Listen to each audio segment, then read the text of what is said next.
I'll scrap that and we'll see how we go. Well, we're not sure if this is going to work or not, and we'll certainly work out who are the night owls, because if you're in Europe, it must be 10:45 at night. So 10:45, you should all be tucked up in bed by now, unless you're out raging on a Friday night. We're in Antigua, obviously. All the boats are down at the National Sailing Academy there, and everything's fantastic, and it's all good. I have no idea if this is getting out. We've got all sorts of lovely internet problems or challenges here right now. The internet system here in Antigua is not the best at times. That's the only way to describe it. We were meant to be coming in here with our Starlink that we could have got online. Oh, people are up. Jeepers, John, you should be in bed, I think. I forget what country you're in. Anyway, so that means someone's getting it. And Starlink was basically trapped with the car in Portugal, and we never got to get the car straight away. We thought when it was finished, we'd be able to go back and pick up the car, but unbelievably, that didn't happen before we left. It's still not finished, so I'm not sure what's going on. Anyway, but our Starlink is there with the rib and all the rest of it, so we're short on comms at the moment, and it's so slow that we can't even now, I'm on the phone internet, right? We're actually on Jane's phone internet here because it's the fastest we can get. The house internet here that we're renting is usually pretty good, but it's just hopeless right now. So we can't load anything on the tracker. We've got the raw data there, but I don't know whether we'll just wait and see, but we can't put any wind on it and things like that. So, and I know some of you have been wondering where we were, why we weren't doing the tracker updates, and it's all got to do with the scale of the internet here and trying to get it going. Plus, we've been busy as well, and plus, once we saw Adam, and then we got Jacob. There's only a couple of boats out. They're still very important, Popeye and Jasmine, and fortunately, they've been doing a few little posts so we can get it up. And I know that you can all get onto the tracker as well. So what I'm going to do, normally I would come into the system with the tracker showing the weather and this and the other, but it's not there. I'm just going to pull the tracker up now. It looks like we're still streaming, so that's good. But it's how much is it per gig? €65 for 5 gig or something. Yeah. So Jane put me on a timeline. Don't sleep.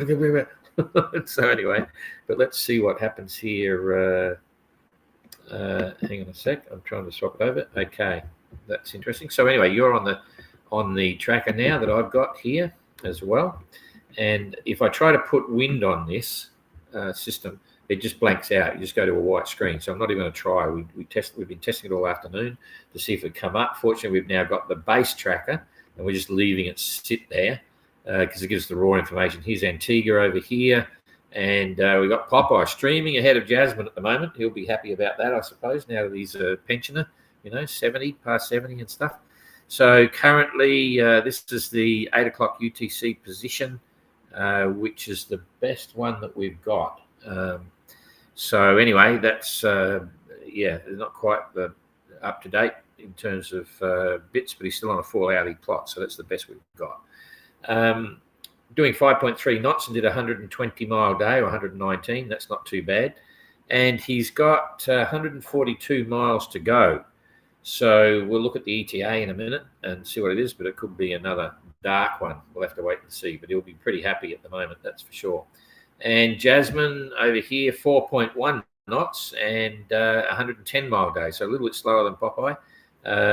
Doing the 4-knot range, I think the winds have actually dropped off. I'm in trouble. I can't even get windy. On this system right now. It's a bit of a bore. So fortunately, we've been able to keep social media going and get our posts up. And even though it takes a long time to download some things, we've managed to make it happen. And hopefully, we checked with some businesses here, and they said, yeah, it's usually sort of okay, but at the moment there's some particular challenges with the up and down. So we can't do it. And when I mentioned Starlink, they were just saying that apparently Starlink's been banned here if you're a local and all that stuff. They haven't paid for a license fee and this, that, and the other, so they don't want to let Starlink in. So they've been geo-fenced or something. I'm not sure. That was what I heard on the street. So there you go. Anyway, that's about all I can tell you for that. So let's look at the leaderboard, which will be reasonably accurate for an ETA. And I know when we looked last time, the trades were pretty solid, so it should all still be kicking in.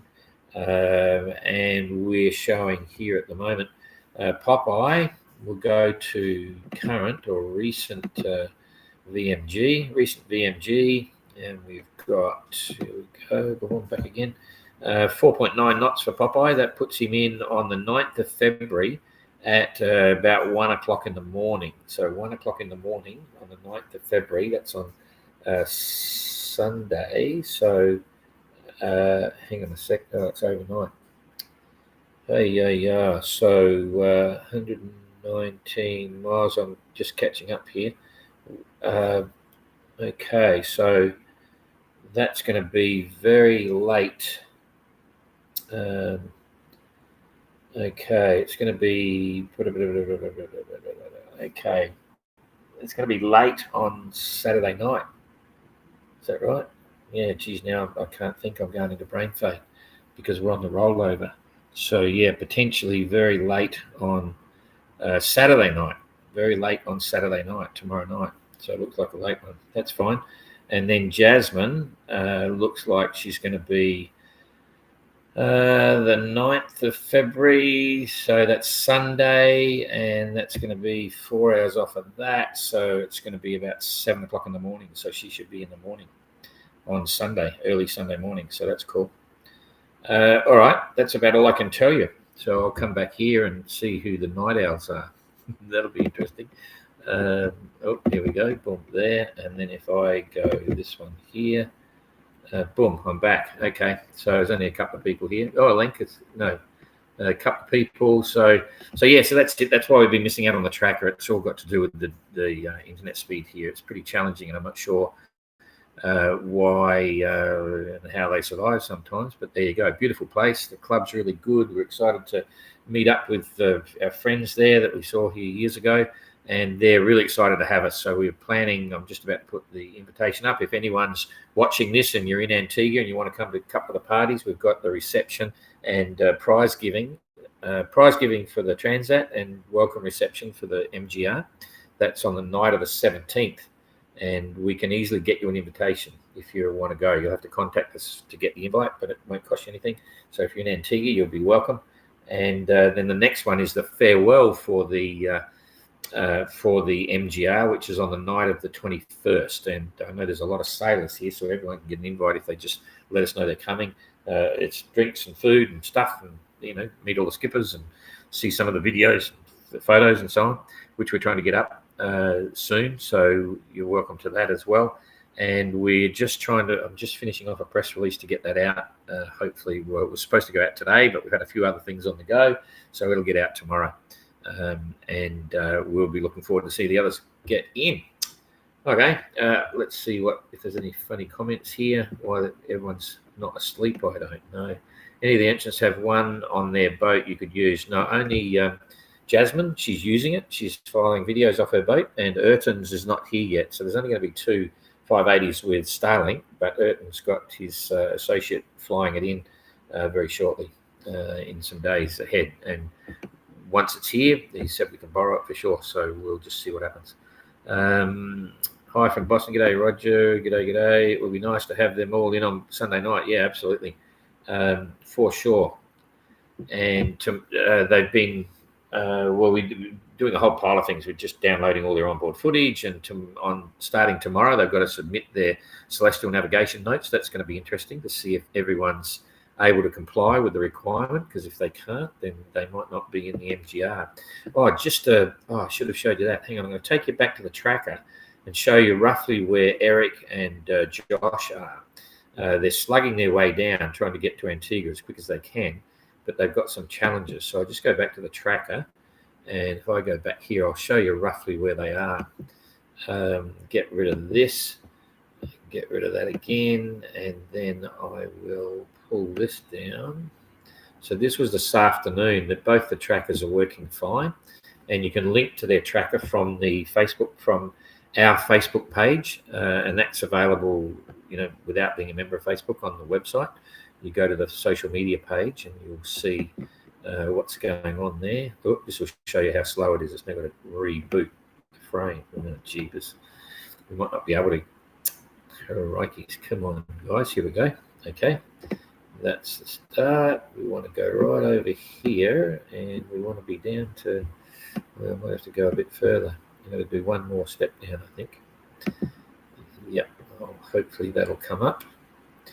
Okay, so basically, what we have here is if there's a tip of Florida sort of thing. If you come out from the tip of Florida, and this is the tip of these islands down here, Cuba and so on, I basically triangulate. So Josh is about here.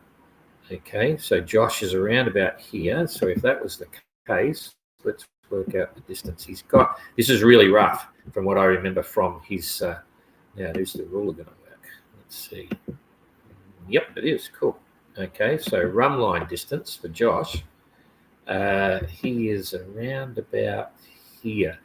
He's actually not in a too bad a position because he's got to the east a little bit. And so what you've got is you've got these trade winds coming through from the southeast, which is headwinds once you get to about 25 degrees north, which is around about here. So Josh is just riding the weather at the moment. He was making about 4 knots, doing okay.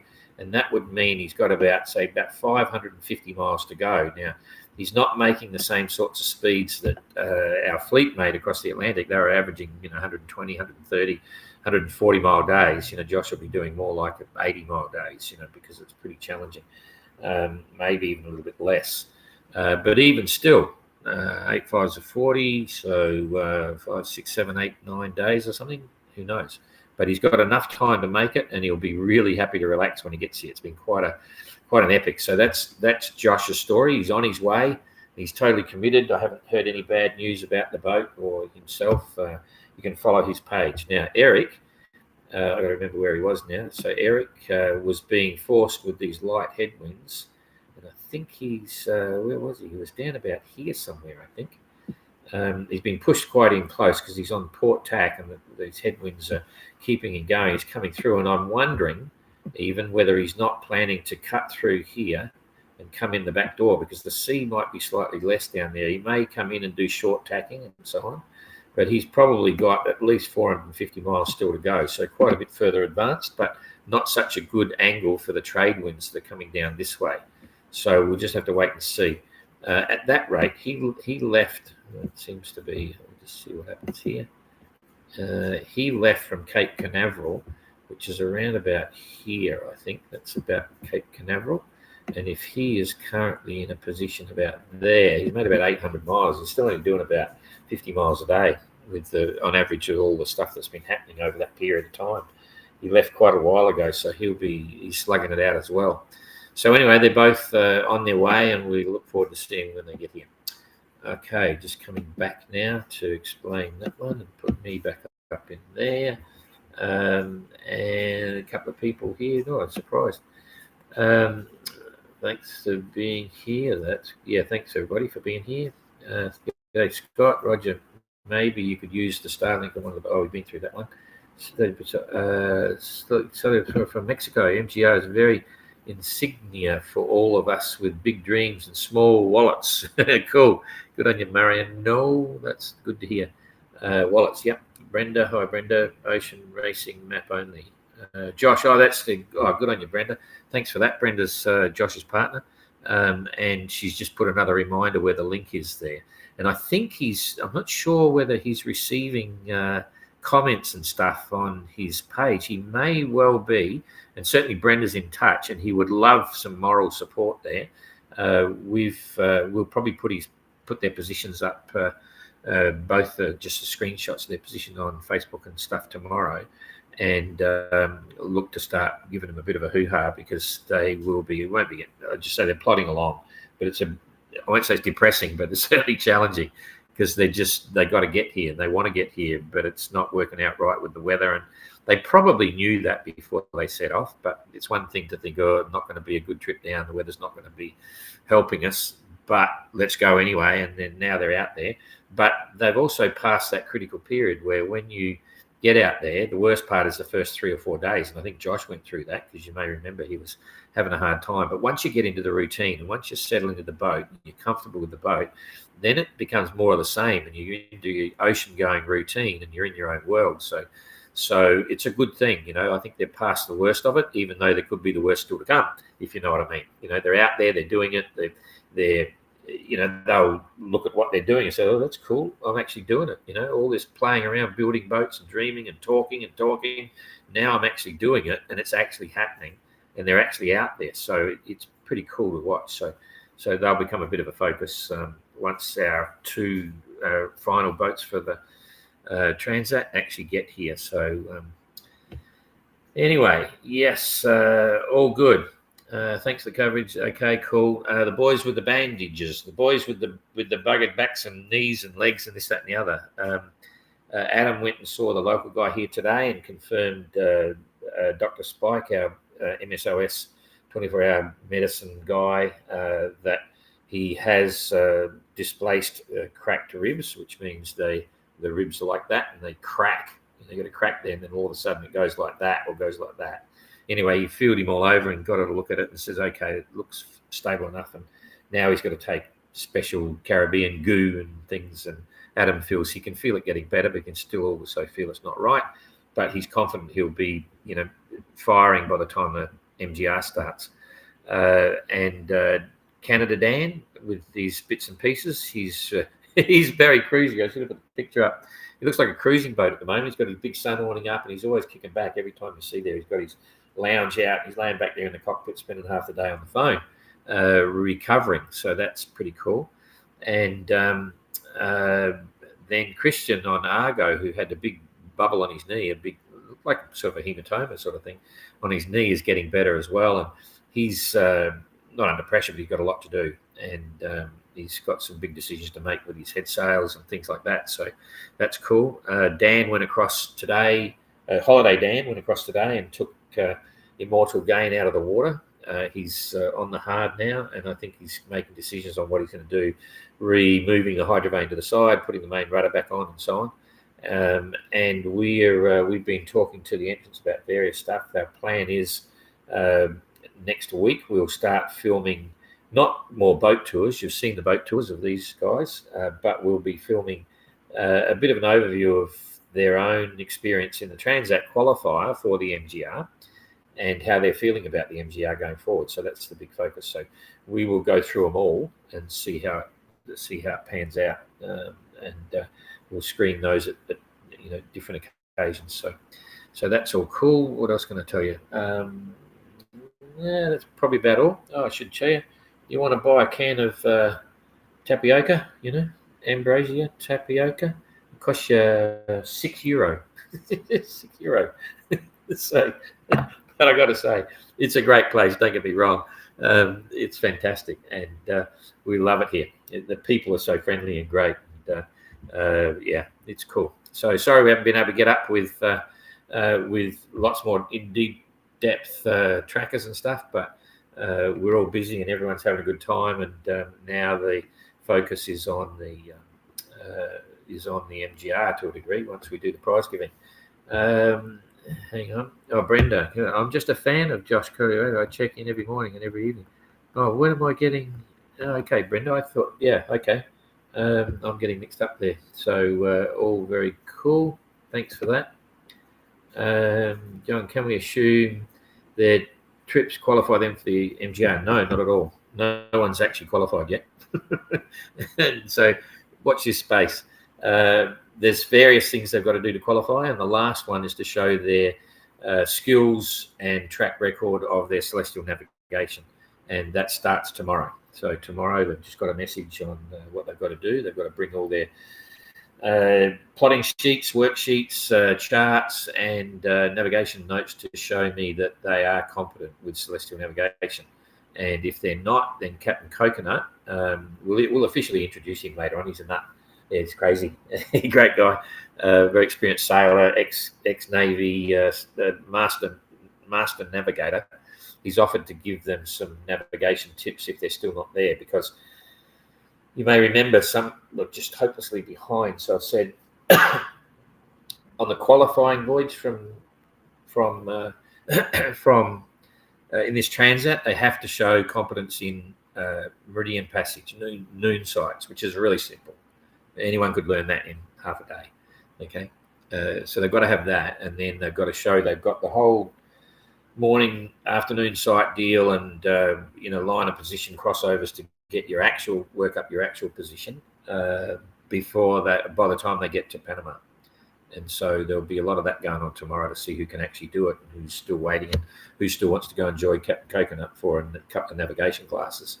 So there's a few things going on there, but then once they start ticking that off, then we'll see the first entrants that are actually qualified as in regard to their pre-stuff. They're still only a provisional entrant, because then they've got to do the final safety briefing and a final safety check. We actually, those that have already pre-qualified with their safety for the Transat, we actually use the entrants themselves. Other entrants will go and check an entrant. Okay, we don't have to do the whole thing again. And so what happens is we give a list. Each entrant is given another entrance boat to go and inspect, and then they're given a list of 12 items that no one knows which items they are, that those entrants will check. And if they fail one of those, then they've got to check another group of items until they get it right. So it's it's not as severe as previously. Those that have arrived here with their boats, like Josh and Eric I keep coming blank. Like Gary, also from Australia, who haven't done anything before, they've got to do the full safety inspection and so on. So, and Ayrton will have to do the full safety inspection as well, because his boat's been here before. So they'll get done, and then you get the safe whether they're an actual entrant in the MGR. So you'll see that qualification change on the website. Also, there's another box on the website. If you look at the boxes when you open up the sites, you'll see the results. So there's a results box there. If you want to know what the official results are, you can hit that and you'll find them all there. Okay, a couple more comments here. I've got to go back to where we go. Okay, go Josh. Go Marino. Hello from Canada. Nice to see Doug doing well. Yeah, he's doing okay. Warning, not that, this is Jane again, not that small wallets still cost a bit. This is from Jane. Don't want agree with me. Oh, you want me to get off now? What? What's a small wallet? Somebody saying it's cheap to do MGR. Oh, cheap to do the MGR. Yeah, it's not that cheap, but it's cheaper than the Vendée, I can assure you. You know, we love the Vendée. You see, you probably don't know, but Violet's about to arrive on Sunday night. If you don't know about Violet, you want to find out. She's 23 and she's just done her first Vendée Globe. She's absolutely amazing. So there's going to be a big hoo-ha in the Sable d'Olonne coming up, and good on her. In fact, there's a couple of stories. If you ever heard the guy, this is a funny one, a lot of people don't know about. There was a guy for a couple of years cruising around the world with a chicken, right? With a chook, chicken feathers on his boat, cruising, just him and the chook. And he went all over the place, and the chook died. Okay, so it's not him and the chook, it's just him. And so he decides he wants to do the Vendée. So in 2022, he'd never done any races before, and he's just finishing the Vendée Globe in 2025. 3 years from start to go with nothing, and he's just finished the Vendée Globe. There's some amazing stories in there. Yeah, a real character. I used to read about him. A lot of people used to know about the guy with the chook. Well, the guy with the chook is just finishing the Vendée Globe. It's crazy. How are the boats doing? Any glass cracks? No, the boats are fine. The only thing that's the issue is the spreaders, but that's been resolved to an extent. That Selden did all the rework on their rig with all the design parameters and so on. We come to the conclusion the standard gear is all good. Just need to get the runners on quicker and stronger and tighter. So that's it. So a lot of the crack spreaders are being repaired, and they'll all, there's a bunch of spares coming in. So we'll watch this space. We'll see how it goes, but I think it's okay. And the boats themselves, there's no structurals anywhere. No, the boats are as solid as a rock, touch wood. Giannis did a great job of specifying the structural standards. And the short story is, when we did it all, I said, Giannis can't blow anything, So came up with the scantlings, which are really substantial. It's the equivalent of about a 10-metre boat. So if you were designing a 10-metre boat under similar principles, that's how strong you'd make it. It's how much glass, how much, the thickness of the plywood, all that sort of stuff, and the framing. It's good for a 10-metre boat. So when you scale that to 5.8, you've got nearly a 50% safety factor. So the boats are super strong, touch wood. All good news, Chris. Any common failure points, individual learnings, updates would be great. No, there's nothing. You wouldn't change a thing at the moment. Oh, there's things from the entrance that you'll see. We require a minimum number of handholds all through the boat, but some of them are putting more on because they got thrown. A couple of them got thrown and things like that. So they're human dynamic things. And if you haven't seen them, make sure you watch my 4 videos from Trekker. When I completed the Transat, I did 4 explanations. They're all about half an hour each or 20 minutes each or something, and that'll tell you a lot. You can start from that as ground zero, what everyone should do. And Bertie Jacob, he didn't even have any lee cloths. What a deal. Nice deal, but I can't imagine setting off around the world without lee cloths to hold you in your bunk. Anyway, there's lots of funny little things that they're all learning, but everyone's having a great time. I've got to tell you, they're all peaking at the moment, and the Australian entrants are getting a reputation, and we'll talk about that later. Apparently, I reckon Australians drink a lot of grog. I don't drink or smoke at all. Anyway, also how their provisioning strategies worked out. A lot of them turned up here with a lot more food than they need, but it's planned. Some of them have got their food on board to Tahiti to get it all the way through. You probably wouldn't stock up. In fact, there's not many people stocking up here at all. They'll carry on to Panama and stock up in Panama. There's a lot more choice and stuff. There's a couple of good supermarkets here, but they're on the other end of the island and stuff. So, but yeah, well, actually, to answer that question, I'll be asking the people when we do the video breakup. But there's a few comments about some of them. Geez, my food was horrible, and I didn't feel like eating that stuff anymore, and all I ate was sardines all the way, and all this sort of stuff. But that's human. That's how it works as well. And I often tell people when they're setting up their provisions for a trip on board, don't just get the things you think you like that your favourites now. Make sure you get a bunch of other stuff that you don't even think you'll ever want, because when you get out on the boat, your tastes change, right? And the things that you used to love, you can get sick of them really quickly. It's sort of like this common thing. In fact, there's some scientific research being done on it. About the only time I ever drink tomato juice is when I'm on a plane, and there's a reason for that. It's got to do with the sitting there all the time and the vibration in the air and all this sort of stuff. And it's really common for people to like tomato juice when they're on the plane for some reason, not just because it's offered, but there is a paper written about that. But anyway, I digress. But yeah, it's not uncommon to be on your boat sailing, and then all of a sudden, what you used to love, I'm sick of it. I want something different, or you're craving something else. So you've got to have plenty of variety there and keep it going.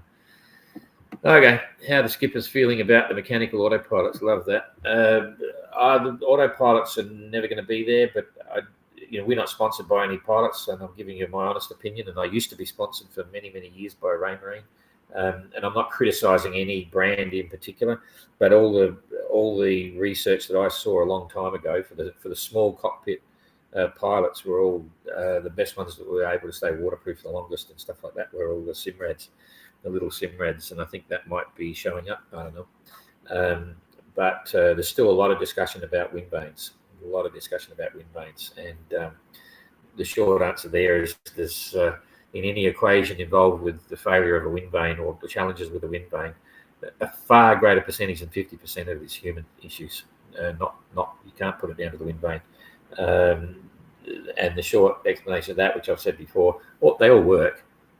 It's just that there's lots of issues to keep them working. So anyway, so there's some shuffling going on with wind vanes here. People working out what they can get in, what they can't, what they're going to do, spare parts, all this sort of stuff now. So that's part of the story, which we'll talk about later.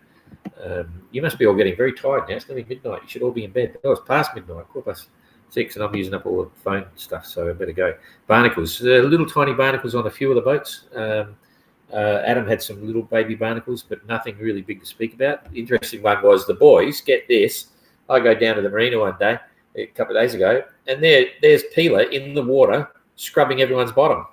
And the boys are sitting in the cockpit, not carrying on, but I'm thinking, Peeler's cleaning the bottom of your boat. I hope you're charging him, so she's down there cleaning all the bottom of their boats, So there you go. And the good news is that looks like Peeler is definitely rolling through. She's carrying on, which is fantastic news. I'm not sure what the final outcome is going to be with her sales and equipment, but she knows she can carry on with what she's got. And I think the general feeling is that you'd rather go what she's got than not go at all. So she sort of sails and a few other things, but not safety gear and comms and so on. So she's going to continue, which is fantastic. So the story will probably play out a bit more in the next couple of weeks while she's here. But if you feel like supporting Pila, she would love any level of support. And you can grab her through her social media stuff. Not midnight in Australia, absolutely. Yep, no problem. Okay, I think that's it. All right, I've got to get out of here, keep some phone time. So thank you very much. And sorry we haven't been here for a while. We have been busy, but also the internet is making us even more busy because it's challenging. And Rob just turned up yesterday, I think it was, and he's already busy doing bits. And all good. Okay, I'm out of here. I've got to work out which one I've got to press. I've got to press this one and then press that one. See you later. Witness history in the making. The McIntyre Mini Globe Race 2025. Small boat, huge adventure.